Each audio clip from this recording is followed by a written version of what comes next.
We are live and welcome to the Ringer Gambling Show. I am the prop queen, Ariel Epstein. So excited to be here for the second week of the NFL season. Week 2 about to be underway. Thursday Night Football, Commanders, Packers. We're breaking it all down. We're breaking down the entire Week 2 slate coming up this weekend. Joining me, obviously, John Yastrzemski, known as, of course, my guy JJ, and Raheem Palmer. We are going to have you guys covered, and I am really excited for this week, Raheem. Yeah, I'm excited too. I mean, it's week 2 of the NFL season. It's typically overreaction week, so we get to decide, if what we saw last week was real or fake, and hopefully make you guys some money. JJ, are we overreacting to your Dolphins? Of course, no, we're not overreacting. They stink. We'll get to them later on. Anybody who's going to bet the Dolphins on Sunday is certifiably insane. That's number one. But I do think, to Raheem's point, Ariel, week 1 is always going to present a series of outcomes that we kind of got to decipher what's real, what's not. And I guarantee you this, we can go back in, I don't know, 6, 7 weeks from now, 10 to 11 weeks from now. Look at that week 1 card, and there's going to be at least 1 or 2 games where we are like, WTF, this game makes no sense. All you need to know is last year after week 1, Ariel, people had the New Orleans Saints, who are one of the worst teams in the NFL, as the greatest show on turf. That's what I was hearing 2 weeks into the season with Clint Kubiak and Derek Carr and all that mumbo jumbo with their offense.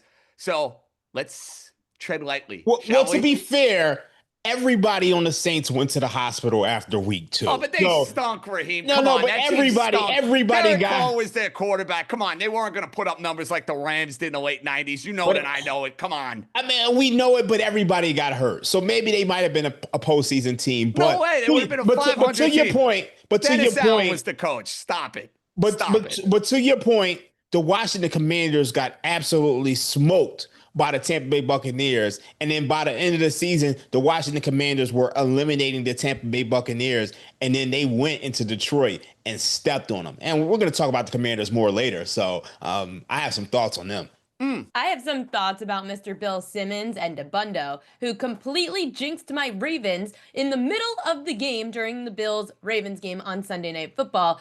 For anyone that wants to know who to blame, it's not John Harbaugh. It's not Lamar Jackson. It's Bill Simmons and DeBundo, who updated the standings of our Ringer Pick'em contest. And they said that we hit Ravens money line in like the third quarter. Thanks, guys. Thanks.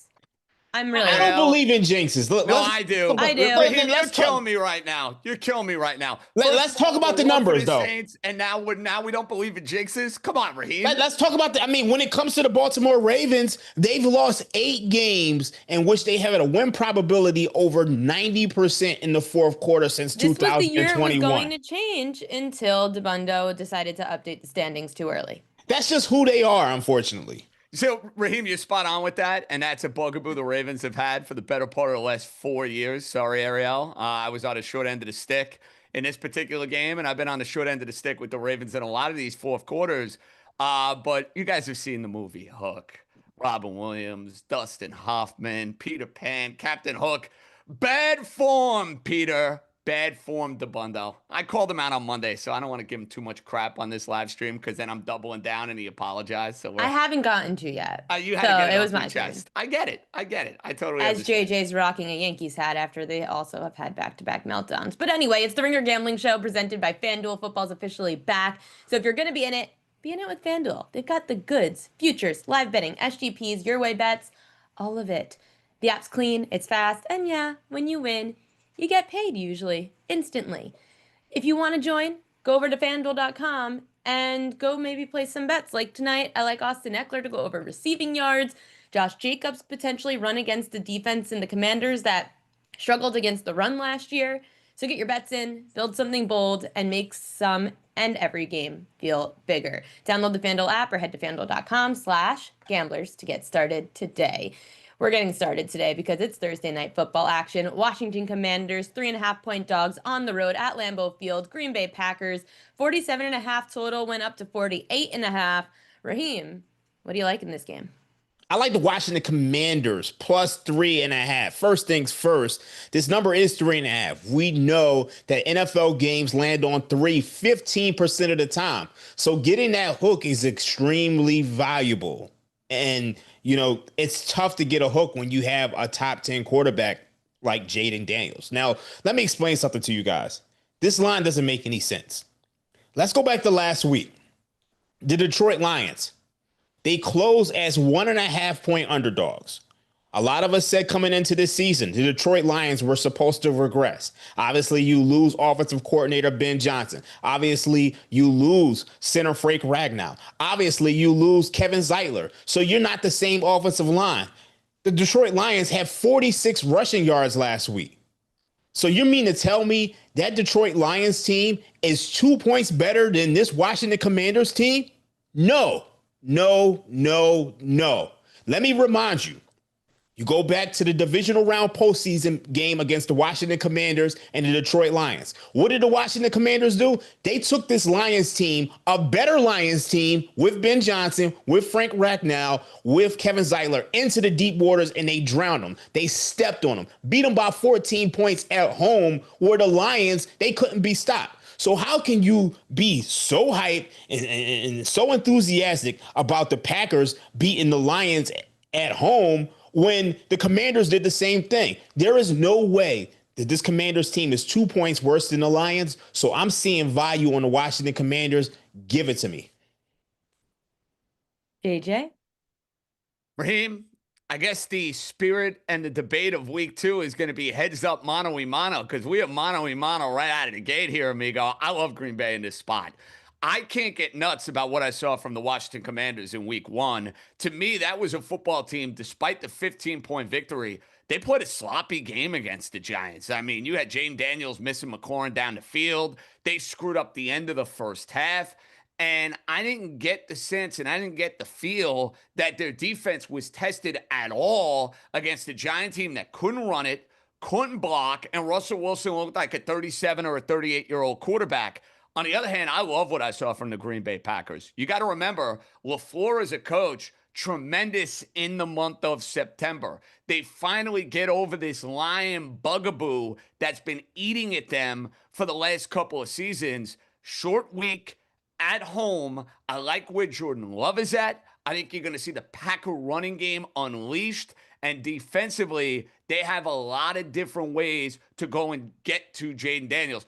I see Green Bay as one of the 5 best teams in the NFL this season, and I think they're making a statement here. We saw it in week 1, and I'm with you on the regression for the Detroit Lions. I am not a believer in Detroit this season. I think Detroit is going to take a step back, but I think Green Bay is going to be a team that takes a major step forward, and that hype and that love and that praise that they've been getting over the last few days, I think is only going to continue going into the weekend. I will lay it now. I'm rooting for a 3. I'd be more than happy to get a 3 later on in the day. There's some sharp books out there who have gone to 3. But our sponsor, FanDuel Sportsbook, they're at 3.5. So I'm still taking it 3.5. I'm still going to take that's the number we got to grade. And you got to remember, 3 comes out 15% of the time. And let me remind you, Jared Goff, he has to be spoon-fed by Ben Johnson and Sean McVay. Jaden Daniels don't got to be spoon-fed. He can go in the kitchen. That. He can make his own food. But that Washington defense, though, that scares me, because if Josh Jacobs can run the football on Washington and keep that time of possession in Green Bay's favor, then you're going to have problems with the Commanders. Now, on the other side, the Packers, they like the receiving core. It's hard to really get a good feel for at this moment. So if they do force Jordan Love to throw, then I get a little iffy. But overall, I always feel like bad run Ds tend to struggle, especially on short weeks. Let's fair. See that Washington for me, it's more about the number tested. For me. Okay, so it's all number for you. Okay, like I explained, how if anybody can explain to me how this Detroit Lions team is 2 points better than this Washington Commanders team after what we saw in the divisional round game and then what we saw last week, if you can explain that to me, that's fine. But I can't make sense of the number. I just don't think the Commanders are 2 points worse than the Lions. So to me, that's value. Yeah, it's a totally different year, though. That I can't even look at last year. To me, Washington is a totally different year. But but even if we just take this year. If just taking this year, how is this Lions team 2 points better than the Commanders? 1 week of data. It's 1 week. But I think week of data. I mean, if we take 1 week of data, to me, I think you still have to use some priors because you still have the same quarterbacks. You still have most of the same roster intact. So I think there's some use of priors, even if it's limited. What about that Washington defense, though? And that's what I keep coming back to, Ariel. Yeah. Listen, I love Jane Daniels, stud, going to make plays. But that Washington defense was not tested at all against the New York Giants. That We will don't know not what they really be the look like case. yet. Yeah. If I was to make a bet on a prop last week, if I trusted him, it would have been Tyron Tracy to go over his rushing yards prop. I had no trust in Tyron Tracy. Do I have a little more trust in Josh Jacobs? Sure. But I have two props here, and I actually trust the other running back on the other side better for the Commanders, Austin Eckler, where Green Bay's defense struggles pass catching running backs. They allowed the third most receptions and receiving yards per game to running backs last year. And then last week, Jahmyr Gibbs, 10 catches for 31 yards. David Montgomery, 4 catches for 18 yards. Austin Eckler's prop already went up from 20.5 to 23.5. That obviously has something to do with taking the questionable tag off of him. He looks like he's going to play tonight.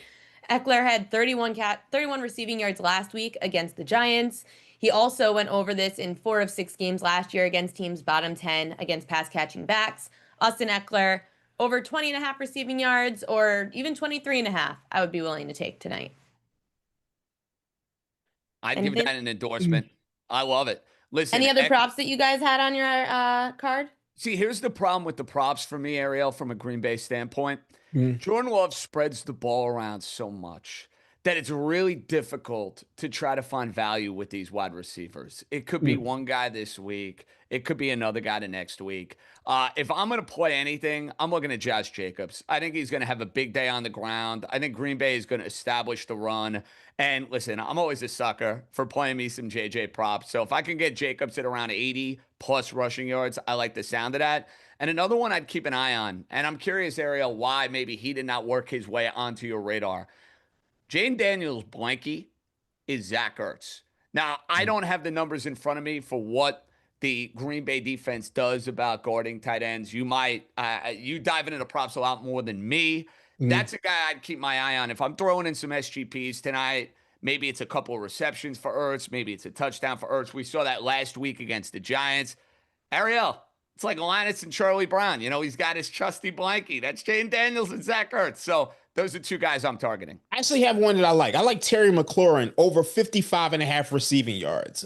Last week, he only caught 2 receptions for 27 yards. He had 4 targets. I think in this matchup against this Green Bay offense, he will have to do a little bit more. And I think he's getting, more acquainted to, the season. Obviously, he did have that holdout. He did get paid. But I think this is a game in which they're going to actually need him. Now, the question I have for you guys, because you guys are on Green Bay, how do you feel about all the injuries that Green Bay has right now?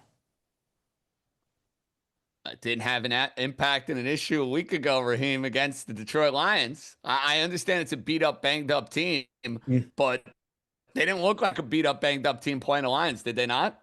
That's fair. You've also got Washington also on a short week on the road, as opposed to if Green Bay was on a short week on the road, we could be talking a different story. It almost feels like it neutralizes the injuries a bit, especially I know that Washington didn't have the greatest challenge in the New York Giants last week. It was still a divisional matchup, and it was week 1, and everyone's probably the most sore after week 1, first game of the season. So I can't say I'm overly concerned after what I saw last week, especially because the run D on Washington is what the concern is. If Josh Jacobs was hurt, I'd be more concerned. The receiving core, honestly, they should win by running the football. Okay. We're going to see. That's the cap. I like a little heads-up action right out of the gate. This is good. This is good. I like that we're head-to-head today. Well, and we're probably going to fight again when we do our picks this week. Well, see, this is what I'm hoping, Ariel. I hope that we're getting the dissension and the debate out of the way now so we can find some unity by the end of the show. I don't. I love the anarchy. Here's the fun. Ariel, normally it's me and House. We're just rolling on JJ. So I feel like the tables have been turned and y'all rolling on me today. Just today and just this game. Maybe we'll get along for the next games because we do have some prime times and we've got some big 4:00 slate games like the Chiefs and the Eagles. Honestly, I was shocked this game's not a primetime game. It probably should have been Sunday night or Monday Night Football, especially with 2 Monday night games this week. However, You've got this game at 1.5. FanDuel right now. I just wanted to make sure I get an updated look at the lines. I saw Philly minus 1.5 last I checked on the road at Kansas City. JJ, how much do you believe that the Chiefs should be a 1.5 point road favorite? You know, normally when you talk about Patrick Or Mahomes, excuse and me, a normally Philly when you being a 1.5 point road yeah, favorite. normally you talk about Mahomes as a dog. It's like automatic, gotta take it, don't even think twice about it. And you throw in the extra time that both of these teams have, with the Eagles playing Thursday night against Dallas, and of course with Kansas City playing that game last week in Brazil against the Chargers.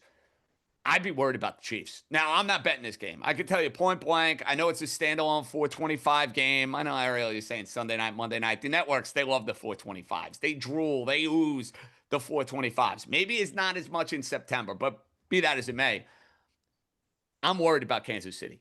Kansas City's defense looked awful against Justin Herbert. Kansas City got absolutely punked on both ends of the line of scrimmage. And are they all of a sudden going to find it in another week? They're not going to have Xavier Worthy in this game. He's going to miss a couple of weeks. I need to see it from Kansas City. And I know Philadelphia's passing attack was not there. Raheem, I know there's a little bit of a transition when it comes to the Eagles offense in the post-Kellen Moore era. But I think FanDuel is telling you all you need to know. The big bad Chiefs, Mahomes, Kelsey, all their pedigree, all their success. Getting 1.5 in this spot, I think there's a reason for it. To me, this game is Eagles or pass. I'm not touching the game. If I were betting this game, I would not bet on Kansas City, and that should tell you a lot. Okay. So when you look at the Kansas City Chiefs, we know about Mahomes. When the spread is between -3 and +3, he's 15-8-1, 65% against the spread since he came into the league. The interesting thing about this game is that if you look at the NFL schedule, week 2, a lot of times you'll see those 0-1 teams going up against a 1-0 team. And it's typically a positive expected value wager to bet on those 0-1 teams. Now, my model actually makes the Chiefs -1.5, right where they open it. The Chiefs open up as favorites. The bettors, they push this to the Eagles being favorite. And I think that's probably the wrong move. I know the Chiefs, they lost Rashee Rice. I know they lost Xavier Worthy. We don't know if he's going to play or not. But it's a difference between going into a game and knowing that a player isn't playing versus losing him on the first drive of the game. So I think the Chiefs will be able to, if he's not playing, they're able to put together a game plan going into the game. So I actually lean the Chiefs in this matchup. And I just don't like the fact that the Philly offense, to me, Kevin Patulu, I just don't like the game that he called against the Cowboys. And they scored 0 second half points against the Cowboys defense, which many people regard as the worst in the league. So I think that's going to be an issue. I think this could be a Brian Johnson situation with Philadelphia. And I think people are underestimating the new offensive coordinator. And then when you look at the defense, they lost a lot of guys. Obviously, Josh Sweat, they've never really solved that second cornerback issue opposite of Quinion Mitchell. So I lean towards the Chiefs, but really I like the under in this matchup. I like the under 47. And, I look at this total's gone up too, Raheem, from 45.5. I disagree with the market. I mean, and it's just me. Obviously some sharp money pushed this up, but I think the under is the play because you look at the Chiefs, 22nd in red zone touchdown percentage last year. Last week, they only converted 1 of 3 red zone attempts. And the Eagles actually had the second highest run pass ratio in week 1, 61% to about 39%. So I'm just looking at these two teams who they tend to get into leads. And in the second half, they're running out the clock. So I like the under. Raheem and JJ on opposite sides yet again. I'm not feeling like taking a side in this game because I just hope they both have fun and that we all have fun watching it. Oh, look at you. Not going to have a good game. What's the gut, Ariel? No, gut. Travis Kelce not going to have a good game. He's going under 53.5 receiving yards. The Eagles defense has been the best in the league against tight ends for the last 2 years. Only 32% of tight ends last year went over their receiving yards prop. Over the receiving yards prop against the Eagles. Travis Kelce had 2 catches for 47 yards last week. Fine. This prop's 53.5, and he's getting a defense way better than the Chargers against tight ends. Last year, faced 2 defenses, top 10 against tight ends. Kelce had 4 catches for 17 yards against the 49ers, 5 catches for 30 yards against Houston. In fact, 3 of his last 4 games against Philly, Travis Kelce, dating back to 2021, have gone under his receiving yards prop. So I'm going to take the under. Travis Kelce, 53.5 receiving yards. I absolutely love that bet going into this week. And I know people will ask, what about the injuries? What about the missing wide receivers? The Eagles are just really good at defending against Travis Kelce. They know exactly where Mahomes is going. So let somebody else on the Chiefs make a big play for Patrick Mahomes this week in a big 4 o'clock game.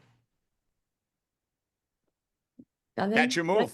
Okay. That's so it. you're not going to give us No a gut. play. Fine. You'll give us anti-Travis Kelce. Fine. I'll accept it. Okay, I feel like that's enemy enough. Like that's enemy enough territory for some like people to hate me.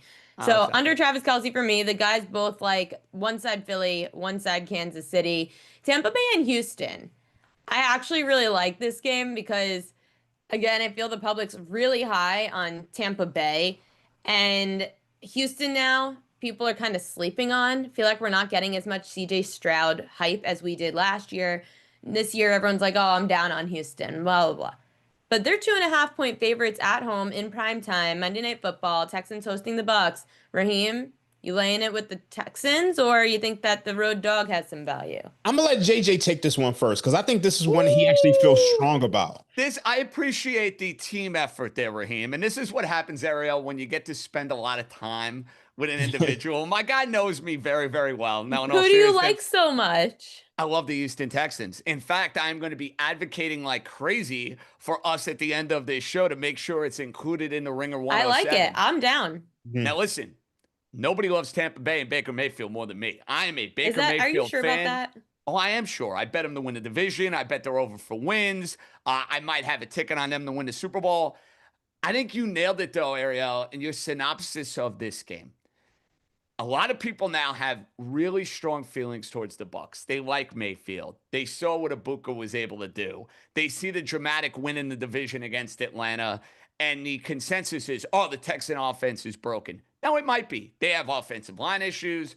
I don't know if they're going to be able to run the football, but that defense is still an absolute beast. That defense still played incredibly well against the Los Angeles Rams last week. And let's not ignore the fact that's a tough situation. You're going on the road. You're going to the West Coast. You're playing a well-coached McVay team. I'm going to take the pedigree of the Houston defense at 0-1 to come out with a little bit more oomph, to come out with a little bit more spunk. And this line should tell you a whole lot. It opened at 1.5. It's now at 2.5 on the FanDuel Sportsbook. I am comfortable laying it here. I think it is a great situation for the Houston Texans. And Raheem, you read my mind, Poppy. I'm on the Texans big on Sunday. It's one of my favorite plays of the week. I love the big. So I like the Texans as well. And like that week 1 game, they almost won. And you look at the first half, the Rams really couldn't generate anything. And they have a Hall of Fame quarterback in Matthew Stafford. Obviously, you got Puka Nacua. You got Devontae Adams. That first half was a real struggle for the Rams. And, as bad as the Houston offensive line is, it just feels like the defense has been consistently good enough to keep them in games. You look at the stats from that game, the Rams only had a 41% success rate. And if Wale doesn't fumble in the end, they probably fumble this. And they probably win that game. And this line is probably 3.5 or so. So I do think there's some value here at -2.5 against a Falcons team, which really couldn't stop a Buccaneers offense that, they were banged up. They were missing Tristan Wirfs.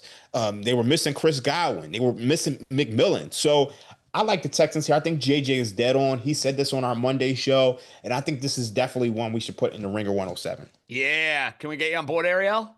I'm on board because I really like CJ Stroud this week. I was trying to see, they're up now on FanDuel. CJ Stroud over 32.5 pass attempts.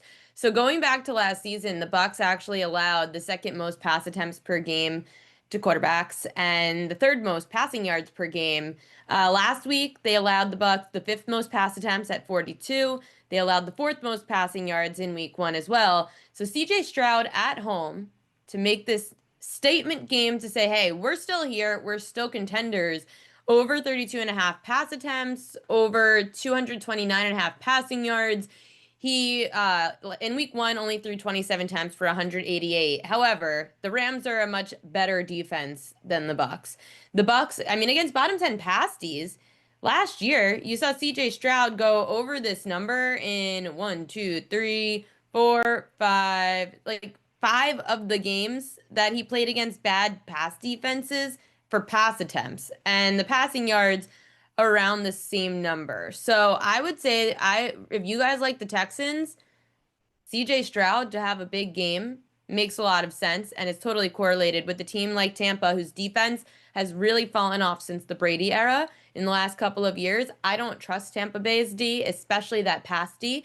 CJ Stroud, that's where they'll excel. Give him and Nico Collins like some kind of great game together to say, hey, like the Texans are still a legitimate playoff contender.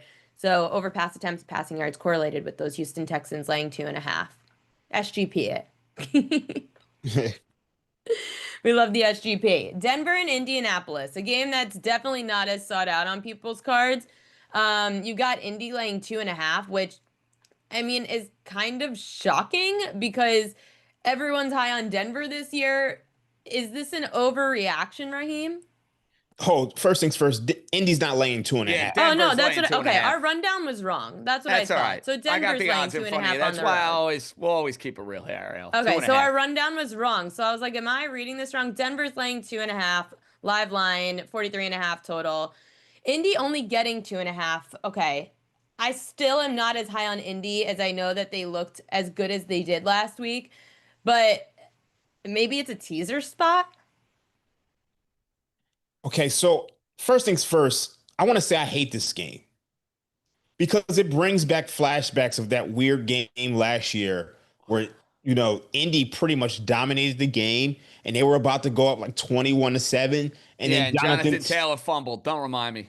Jonathan Me and you Taylor lost way too much literally money just on that throws the game. ball out of the end zone, like, and just like doesn't score for no reason. And then next thing you know, Anthony Richardson just can't do anything on offense. And then the Broncos end up blowing him out. So that's what it reminds me of. And then obviously you have these two teams playing again under different circumstances. Last week, the Indianapolis Colts and Daniel Jones, they look like the best team on earth because they're beating up JJ's team. And then the Broncos, like, they're struggling. Like, Bo Nix looks horrible. I think this is going to be a little bit of a shock to the system for Daniel Jones and that Colts offense. We know how good this Denver defense is. But the question is, what are you getting from Bo Nix? And I honestly do not know. When I look at my model, I have this game 21-21. This total has been bet down from 44.5 to 42, right where my model is, about 42.5. So there's no more value on the under. I know the bundle, I think he liked the under earlier this week. That value's gone. So I can't tell you, hey, take the under now. It'll probably still go under because I do think that Denver defense is for real, and I just don't know what you're going to get from Bo Nix. So I probably lean in that direction, even though a lot of the value's been sucked out. But at 2.5, I don't know what to do with the side on this one. I guess you could lean towards the Colts, but I mean, you even missed the best of the number on that. That was, I mean, you could, if you gotten +3, you're great. I think anything under 3, you're kind of looking the Broncos' way. See, what's interesting about this game, Ariel, is if you go back to preseason narratives that I had, that Raheem may have had, that you may have had, I was very high on the Broncos going into the season. I was not particularly high on the Colts going into the season, but I have to react to what the number is telling me here. They threw up 3.5 right when the week 2 lines came out. It immediately got bet down to 3. It immediately got bet down to 2.5. So what does that tell you? There are concerns, at least the way I see it, to what Bo Nix and this Bronco offense is going to be able to do on the road in this environment. And look, I don't think Daniel Jones is going to look like Peyton Manning again. Okay, the Dolphin defense, I felt like I could have made a couple of those throws on Sunday with some of the wide open windows. But I think the mistake I may have had in evaluating the Indianapolis Colts, they are talented from a skill position standpoint. They are. Jonathan Taylor can run the football. Michael Pittman can make plays. Pierce can make plays. You know I'm a sucker for a Penn State tight end. I love me some Ty Warren. And the defense for Indianapolis, because of Staten Island's finest, Coach Lou Anarumo, Gus Bradley out. Thank God he was a stiff. Should have been fired years ago. Now they got a real defensive coordinator in there. And look at what he was able to do to Tua, and look at what he was able to do to Mike McDaniel's offense just a week ago. I may have egg on my face for this because, again, I have Denver to make the playoffs. I have Denver over. I have Indianapolis under. But the way I'd read this game, and this could be the classic JJ, you fell for it after what you saw in week one. I like the Colts. I think the Colts going to win the game. Oof. I don't know if I could go there. Indianapolis, second most rush attempts per game to running backs last year. They did struggle in that category, but Denver's game's not so much about running the football at the moment. And then on the other side, Denver allowed the fifth most pass attempts per game last year, but they're really good against the run. So at least they're going to stop the thing that's the biggest weapon for the Colts, which is Jonathan Taylor, their running back. If you like the Colts, JJ, I would tease them. A 2.5, 6-point it's a good teaser. tease spot. Okay. It was like the get on board only with that. that could be the only way. Honestly, the under is where the steam is. 43.5. I saw move down to 42.5. It could be an overreaction that the Colts offense can be like gun and run and be great. Maybe they both take the Colts take a step back offensively. Denver's pass rush gets really good and puts a lot of pressure under Daniel Jones. Maybe this game stays low scoring. So I think my lean on this game would be the under. Thoughts on a total? I can see that. I just, to Raheem's point, feel like you missed some serious value on that, right, Dream? I mean, we missed the value, but I mean, we do have to remember that 41 is key. So it didn't get there yet. I mean, that feels good. So, but when you look at Daniel Jones' career to the under 25 and 10, 25, 10 and 1, 71% in his 36 home starts, going under by average of 4.4 points per game. Including his home debut against the Dolphins last week. So we know he's not going to perform as well as he did last week. And if you're not getting much from Bo Nix, this is probably an under. Just the interesting thing about these games is that I think we saw like unders were like 11 and 1, 12 and 1 last week. It almost feels like the offenses, just haven't caught up to the defenses, even with the new rules. Like you have new rules where basically teams are starting at the 35 now. Like, what do you need? Well, the kickoffs are different, too. You see it now with the kickoffs and the way these teams are handling it. They're not just booning in the end zone anymore. There's a little strategy involved there, Raheem, trying to pin them back. Yeah, so, I actually thought it would be higher scoring going into the season because of the way, teams are just getting good field position, but that hasn't happened. Well, we're going to have to see how this weird game pans out between the Colts and the Broncos. We might actually start to learn something about these two pretty new teams, especially offensively. This game with the Bills, they're laying 6.5 on the road at the New York Jets, total 46.5. Bills coming off that hard-fought game, major comeback. The situation, we always talk situations in the NFL. You're on the road at a division rival who has a pretty good defense, the New York Jets. I know that the Jets on paper are never scary as an opponent. With the Bills coming off of a really tough game against Baltimore, so much excitement. Oh my God, this team made one of the most epic comebacks ever. I can't lay 6.5 with Buffalo, JJ. I'm right there with you, Ariel. And unfortunately, you're not going to get north of a touchdown like you would have a few days ago. But let's not ignore the fact that your boy Lamar Jackson and Derrick Henry were able to go and run all over this Buffalo defense. And I don't want to rehash what happened at the end of Sunday Night Football. Oh, you don't want to torture me? That's so sweet. Well, I was going to say torture all of us. Listen, I was just as tortured as you. I know it's not my team, but it is my wallet. It is my pride. It is my ego. And I can't stand the Buffalo Bills for a variety of different reasons. So it was disgusting. It was the cherry on top of a you-know-what Sunday at the end of week one for me. So misery loves company. So I was right there with you. I don't like this spot for Buffalo because the Jet offensive line showed me a lot against the Pittsburgh Steelers. I'm not the biggest Justin Fields fan. I thought he was incredibly efficient in moving. They were in the game. They should have won, but Ariel had one of the best games of his career in week one against Pittsburgh. And historically speaking, Josh Allen, he owns the Miami Dolphins. He owns the New England Patriots. For whatever the reason, when he plays at MetLife Stadium, he's not been great historically against the New York Jets. This is another one where I may just be a damn fool for getting sucked into what I saw from Justin Fields in week 1. Raheem, to me, this is a Jets or pass spot. I can't lay it with Buffalo. No way. Yeah, it is a pretty bad spot for Buffalo. They're coming off of an emotional, comeback win against the Ravens. But also next Thursday, they're on a short week. They host the Miami Dolphins. They're 9.5 point favorites to your Dolphins next week. So it's a That really, line really should be 17.5 against the Dolphins. Sorry to cut you off there, but you can't make that line high enough next week. Just a teaser for what we'll be doing this week at next week at this time. Just saying. yes, it's a really tough spot. I do think the Jets should be able to keep this game close. We saw the Ravens averaging north of 9 yards per play. It felt like you were just watching a video game for large chunks of that game.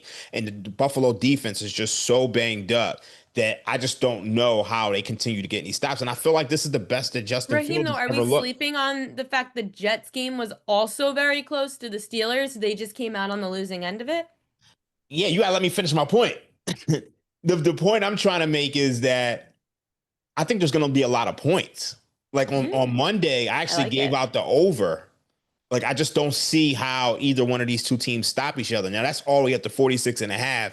You guys know I'm not really high on, giving out a play and then giving out a worse number later on in the week. But I think this is a high scoring game. And I think I would lean towards the Jets, but I would need a 7. But I gave out 45.5 on Monday's show. So I think I'm sticking with that. Do we think we're going to get a 7 in the market by the time we hit Sunday, Raheem, or we think this number is kind of where it's at? I think it's where it's at. Like, I think it's, pretty much you've got. I'm not even willing to put the Bills in a teaser. Like, I don't even want to tease the Bills down. I really don't want any action on the Bills. It's a scary this week. game. I agree with that, Ariel. It's a scary game. when it comes to the teaser, I'm not fond of when you're teasing. I don't know how familiar you are with Wang teasers, but with Wang teasers, you definitely don't want to tease a road favorite of 6.5 down. Because historically, I'm just saying for people that do like teasers, I don't mind if you like teasers, I don't mind teasing a 6 down to pick if I feel like a team's gonna win, which is what I'm gonna do I already did it with the Lions this week. I teased the Lions down from a pick, and I know they're at home, so your point is you wouldn't do it with a road favorite. Yeah, with a road favorite, it changes the calculus a little bit. And so it's just like I think if you're looking to tease the Bills, I think you're in a really bad spot, regardless. That's what I'm saying. Yeah, but I'm just saying, even before even diving into the actual handicap of it, you're in a bad spot because you're teasing a road favorite, and those are the teams that tend to disappoint more often than not. Right. I have absolutely no faith in the Bills. And granted, they can make us look very silly because the Jets could easily be just as burnt as from last week's game against Pittsburgh. However, the one place that the Bills do struggle is also against pass catching backs. So you could keep that in mind. I always love those pass catching backs, and taking overs on receiving yards for running backs. Feel like it's a pretty beatable market historically. We are going to take a break though for our podcast audience. Please remember to subscribe, like, share our YouTube page at The Ringer. Thanks everyone for tuning in on our YouTube page as well. And the podcast audience, we will be right back. For everyone who's tuning in, though, on YouTube, we've got Queen's Corner. I absolutely love getting the guys' thoughts on some of the props that I am really looking forward to betting this weekend. I ended up going 5-1 last week in these. The one that I lost on was the Raven, Justice Hill over receiving yards, which I'm going to probably like again this week. Anyway, speaking of the Ravens and Browns game, which we didn't get to, the Ravens are laying 11.5, home opener against the Browns. The big storyline, it is the first game that Super Bowl champion Joe Flacco is playing back in Baltimore. He did play the Ravens before as a Jet, but that was at MetLife. This is his first game back in Baltimore at M&T Bank Stadium. Joe Flacco, I love his pass attempt prop. If you're going to be playing from behind as a double-digit dog, you're going to have to throw the football. Joe Flacco will be on a mission. Joe Flacco is going to want to take matters into his own hands and throw that football. And their run game in Cleveland, meh. You don't want to run against that Ravens front seven, but you do want to throw against that secondary, which is what Josh Allen did last week. 37.5. It is a hefty number. Joe Flacco is going to go over it. JJ, do you agree? Yeah, I'd endorse this one because of game script. I think you nailed it. Look, forget about the narrative of Joe Flacco playing his first game back in Baltimore against the Ravens, which, by the way, seems hard to believe considering Joe Flacco is like a former Baltimore Raven for like the better part of a decade, it feels like. And, he's been on 10 zillion teams and he's been with the Browns now, 2 different stints. You're like, he hasn't played back in Baltimore? That's I kind know. of I was crazy. shocked too. That's hard to Mhm. believe. They're going to have to throw the ball a ton. I don't get the sense that this will be a close game. I give I you an think the endorsement only on way that. this loses, truthfully, is if they take Joe Flacco out of the game because it's so out of hand. Yeah, where it's like, okay, put He'll him have out of his like misery. 36 pass attempts. They'll say with 3 minutes left that we're going to take him Joe, out. hit the showers. We're going to one of the kids. Yeah, but I I've would lost endorse that it, way. Ariel. I like it. Yeah, I endorse this one too. Cleveland only had 49 rushing yards last week, and Joe Flacco threw the ball 45 times. And then if you look at what Josh Allen, he threw the ball 46 times, having to come back. So I like this one. Okay, everyone agrees. Joe Flacco going over his pass attempts. Detroit's running back Jahmyr Gibbs over 67 and a half rushing yards, Raheem. He was kind of quiet on the ground game last week against Green Bay. 9 carries, 19 yards. Like, it was not a great run. Like, he had a great game in the passing game, but not so much on the ground. But against bottom 10 run Ds last year, Jahmyr Gibbs rushed for 109, 87, 90, 83, 69, and 127 yards. AKA against the Bears, had over 87 rushing yards in both those games. Now he's getting the Bears, and I do not feel like that Bears team last week was battle tested when it came to the run D. They were a bad run D last year, Raheem. Jahmyr Gibbs breakout game on the ground this week. So I'm torn by this one because the Chicago Bears run defense hasn't been good. You look at the Detroit Lions over the last couple of years, the strength of their offense has been running the ball. But now you lose Frank Ragnow. Now you lose Kevin Zeitler. I don't know if that offensive line is still the same. And if it's not the same, are they still getting that same push? I do think Gibbs will get the attempts. So at this number, there's probably value. So I lean towards you being right, but I still need to see if that Detroit Lions offensive line can get the same push that they gotten in years past. They only had 46 rushing yards last week. The question I have for you is, did them having 46 combined rushing yards have more to do with the Green Bay Packers or the Detroit Lions? And I think that's a question that we'll have answered this week. That's a fair point. I think Mm-hmm. we're going to find that out because the Mm-hmm. Green Bay Packers definitely have a better run D than the Mm-hmm. Chicago Bears. To the Bears' point, did they get better or did the Vikings rushing offense with Aaron Jones and Jordan Mason not test them? And I'm starting to think it's the latter, but Jahmyr Gibbs will let us know that, JJ. Mm-hmm. Yeah, and listen, I get where you're going. You're trying to get Gibbs in a buy low spot. The problem is, and this is why I wouldn't go near this one, I need to see what the line offense looks like in week 2.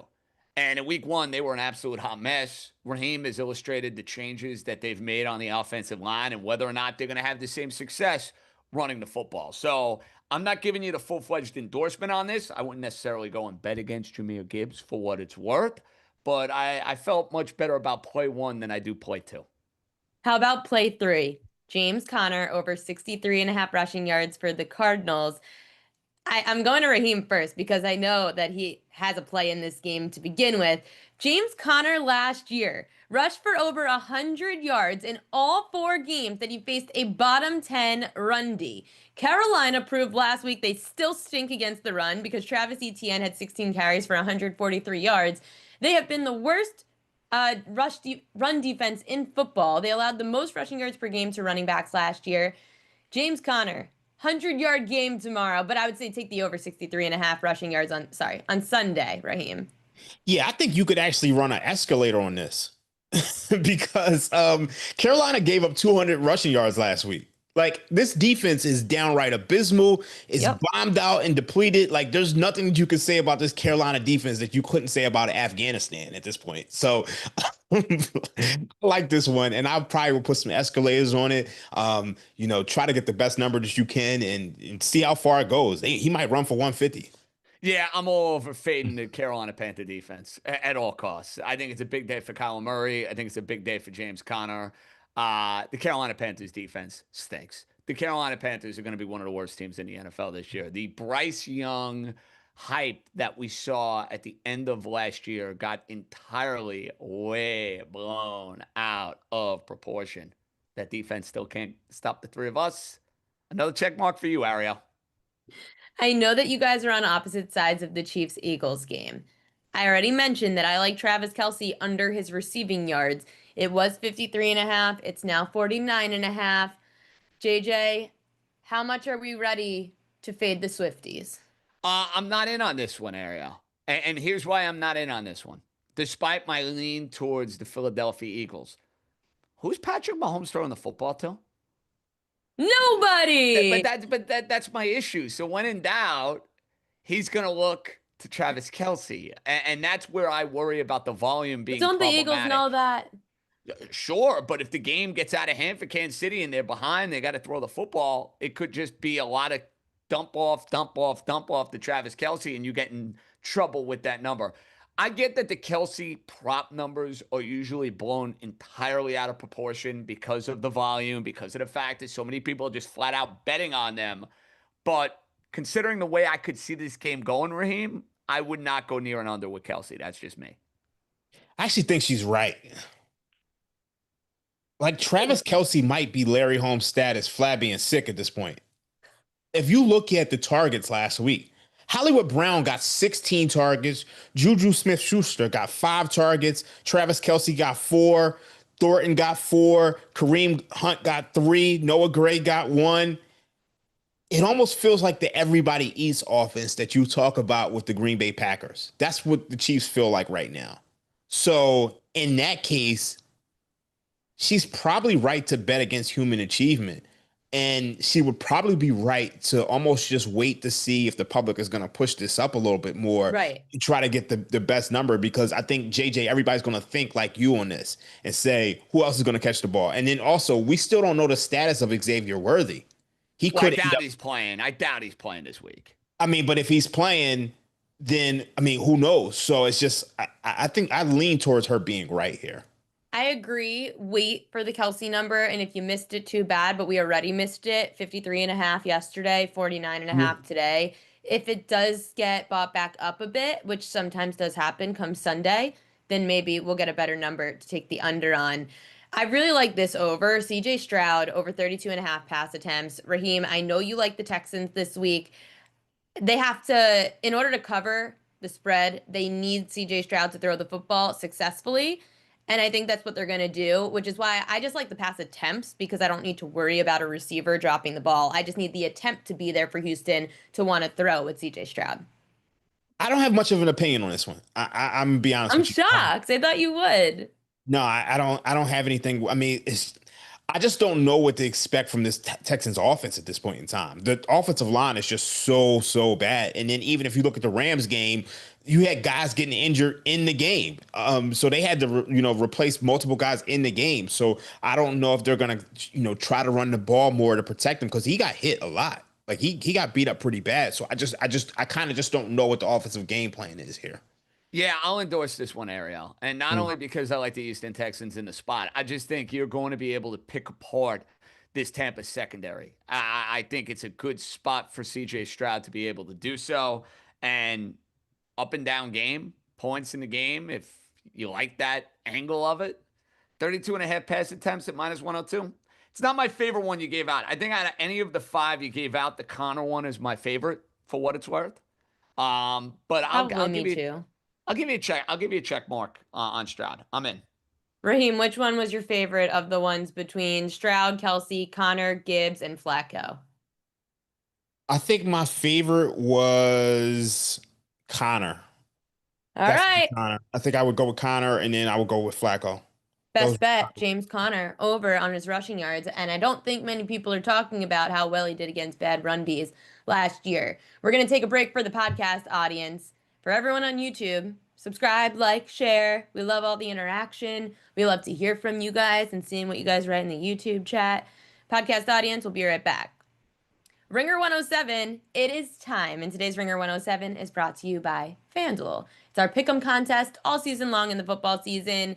It's between us, shout out Bodega Locks, Sal and DeBundo, Fantasy Guys, Bill Simmons, Hal, Shell, like we're all doing it. And Bodega Locks, week 2, after getting jinxed last week when we should have been 3-2 on the week. Now we hopefully no one will jinx us, and maybe we will learn to not update all of the standings until after all the games are complete, guys. Yeah, but we didn't do that. Remember, we're not at fault. There are certain No. others that are at fault. The bottom line is, Ariel, we had a It's very John Harbaugh's disappointing. fault. Yeah, well, we had a disappointing 2-3. I felt like we should have been 3-2. To be honest, the Steelers won the game they didn't cover. The Giant one is the one I think I'd want back. To be perfectly honest, going back to last week, that's the one where I It's kind of annoying knew that so many, like, I didn't realize how public that was it got about very to be. trendy. It got very, Yeah. very trendy. I agree with that. But It listen, did. it's And a I new feel week. like- We didn't know that Andrew Thomas wasn't playing. And when the Giants have Andrew Thomas, they're bad. When they don't have Andrew Thomas, they're historically bad. And we didn't on know that that. offensive line. That's fair. But hey, listen, moving on.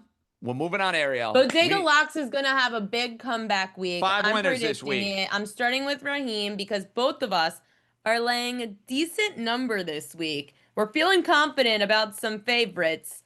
Where are you going, Raheem? Well, the game I'm going with is correlated with your best bet. I'm going with the Arizona Cardinals -6.5. Look, last year, Carolina Panthers, they were 32nd in EPA per play on defense, 32nd in success rate on defense.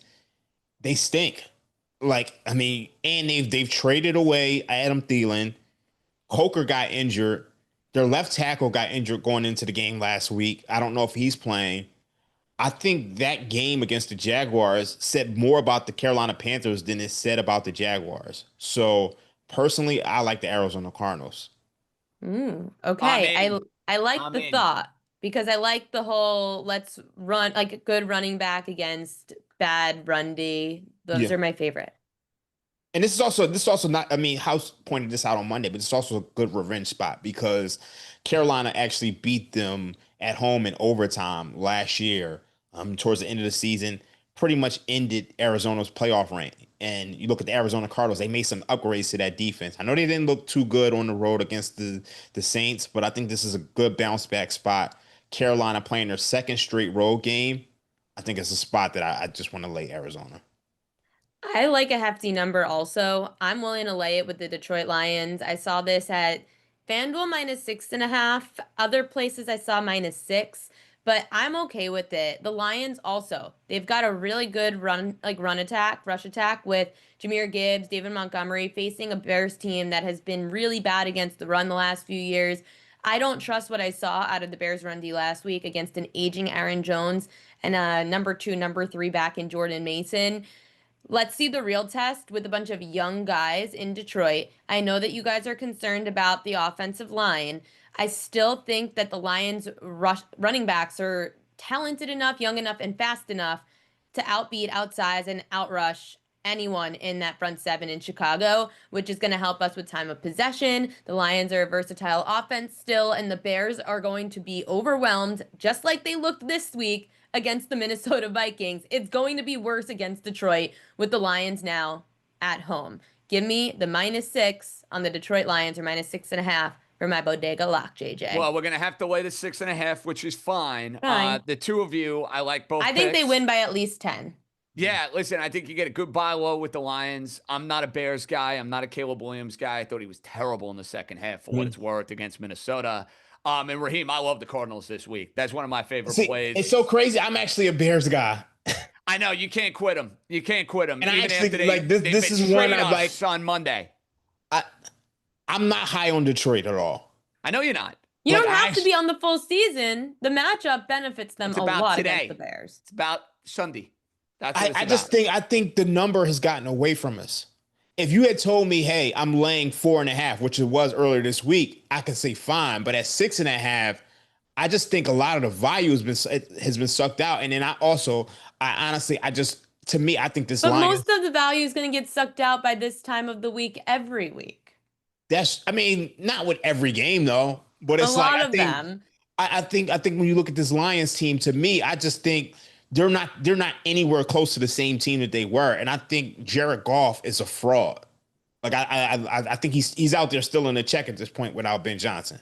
All right, well, we'll see. Listen, bottom line is we're each bringing one pick. Okay. So for better or worse, Cardinals is in for you. So we argue in the last two picks. The last two are going to be up for debate. All That's right, how we cool. got to do this. That's how we got to do this. That way, if the Lions betray Ariel, Yeah. you can give her a whole lot of crap. Correct. You could give me crap. over as we Okay. speak. I'm riding with her. I'm riding with her. Well, my pick, you guys know where I'm going. Texans, 2.5. Absolutely, like it. positively love the spot for the Texans. Mhm. Their defense is going to come to play. I think you get Tampa in a bad spot, off a division game, off an emotional win. Texans, don't see them going to 0-2 here. I will lay the 2.5 with Houston. I don't want to spend too much time on this game because we've talked about it plenty. So we got 3 locked in, gang. Texans, Lions, Cardinals. We got 3 favorites, Ariel. We need 2 more games. Can I give you guys a dog? Let's You're hear gonna it. hate me. You might hate me. The Atlanta Falcons. No, I Can like we it. go back? I like it. Raheem, what do you think about the Falcons this week? I'll check the updated lines on the 3.5 Falcons. on FanDuel, Ariel. I Yeah, got it in three and a front of me half right now now. on FanDuel up against the Minnesota Vikings, who I am not buying the Vikings hype just yet. Now, I do buy that the coaching staff is great, and I do see that JJ McCarthy can be a winner. But are we really willing to lay 3.5 with Minnesota after they just had a great fourth quarter? Eh, Atlanta still looked pretty good. They just couldn't cover a 3.5 last week. They ended up landing 3 against Tampa. So I think, or what was it? No, 2.5. It was. Wait, I'm trying to remember. They lost by 3. That spread last week. They didn't end up covering Atlanta, but it was close. They just lost on the stupid field goal. So I'm willing to go back to the Falcons if you guys are. So I had a lean towards the Falcons, but this is another one that's just been bet down. And I think you could have gotten 4.5 earlier this week. Obviously, it's 3.5 now. The problem I'm having with this one is, what do the Falcons do better than the Vikings? They're definitely not as well coached. That's a problem. They don't have Big the better problem. defense. They don't have they don't have the better defense. They probably don't have the better offense. They don't have the better coach. It's tough for me to lay a worse number in this situation. But I do kind of agree with you. Yeah. Because I'm just not that high on JJ McCarthy. But it's just, Minnesota's a tough place. What else do we have? Can we Okay, so I would endorse that, but we can move through some other Yeah. games here. Yeah. That's Well, a you said a maybe. dog, so I threw out a dog. Yeah. We should have a dog in there. So listen, I think the short week 2 advantage Atlanta, although playing in Minnesota is tricky. Do we go back to how do you guys feel about Seattle and Pittsburgh? Oof. Ah, that's a Sam tough one. Darnold on the road. So I like the Bengals. I like the Bengals too. You could get me on board with the Bengals in this spot. That's not a dog, but okay. I know, but it's a play we like. Can we get you I on like board with I like the Cincinnati? Bengals, and for me, this is more so about thinking that Jacksonville's win last week was A against little fraudulent. yeah. So I think that's my approach to it. Hey, I loved the Jags last week. You're welcome for that bodega lock, by the way. I love the was Jags Thank too. you. I love the Jags too. We were on the same page with That that. was a family play. That was easy. How do you feel? How you guys feel about the Jets? I'm not saying I'm crazy. I'm throwing it out there. Mr. I'm New not York, saying New this is my York. pick. I'm throwing it out I mean, there. I'm not a Jet fan. I could absolutely get on board with the Jets. I could. I could. I said I Okay. don't like the Bills in any capacity. All right, so Atlanta's a maybe. The Jets are a maybe. You guys don't want any involvement with Pittsburgh and Seattle. I could tell. no, You guys don't want to go near that game. I'd rather back you guys on the Bengals than be involved in that Pittsburgh Seattle game. Okay, let's go through another couple of games that maybe we didn't hit on. Any interest in Rams Titans? I, for one, have no interest in that game. No. I No. think that line moved from 4.5 to 5.5 on the Rams, and I don't have any interest in Matt Stafford on the road. I think that's a sneaky underdog play. Like, Yeah, I could agree with that. That Like, I coaching think- staff is so bad in Tennessee, though. I don't want to do it. That's I think the problem for me. I think it's Titans or pass, but I'm kind of with you there. Yeah. Giants, Cowboys, no, can't do it. There's no Raheem. You mentioned early in the week, maybe the Giants. I am not getting back into bed with the Giants, especially with the uncertainty with Thomas. No way, can't do it. Yeah, we might have to play Atlanta. I mean, I know you guys don't want Cleveland. No, No. I don't. No, and we're not going anywhere near Miami, New England. 'Cause If I you have to play honestly- that game. If you had to play that game, it's Any Patriots. interest in Chargers at the Raiders? Not really. Okay. Not really. I Hard truly game. could see Cleveland covering. I'm not doing Cleveland. She's a Ravens fan. We can't do. No, think that's it's not gonna be even a- that. Like, I can't do it with the Ravens opener, and it's a revenge spot because the Ravens lost in a horrible fashion the last game against the Browns last year when the Ravens should have beaten them. They dropped a pick and then ended up losing to Jameis Winston and the Browns. They all are on the same Ravens are still there. They're going to kill them. And I'm not saying that maybe in game 2 when they're in Cleveland that Cleveland doesn't cover that game. They always tend to cover one. The Ravens at home are probably smashing. I have no Okay. interest. If they cover, it's backdoor, and I don't want to be on it. Do we want to get nuts? I'm just throwing this one out there too. Mm. San Fran is a small favorite at New Orleans now with a backup quarterback. No. That's an automatic no for you. Okay, I'm just throwing it out there. I think that it's not just a I think right backup now let's quarterback. choose a You're dog talking 'cause about people are going to get annoyed with us. We've got the Jets and the Falcons as our dog. Who do we like? Do we go with both and bypass the Bengals? I say rank them. Cincinnati, Jets, Atlanta. Raheem, rank them. What do the numbers say, Raheem? okay, so I want Atlanta.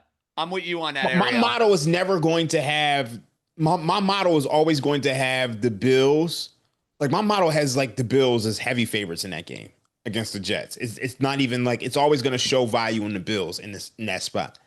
I would rank it Cincinnati and Atlanta. I think those are my favorite two out of So those. let's do Cincinnati and Atlanta. Done. Okay. Done and done. Yeah. Cincinnati, Atlanta, Houston, Detroit, Arizona. Let's Done. go. Done. Good Okay. job. All spreads, no money lines. No, we don't do that around Right. here.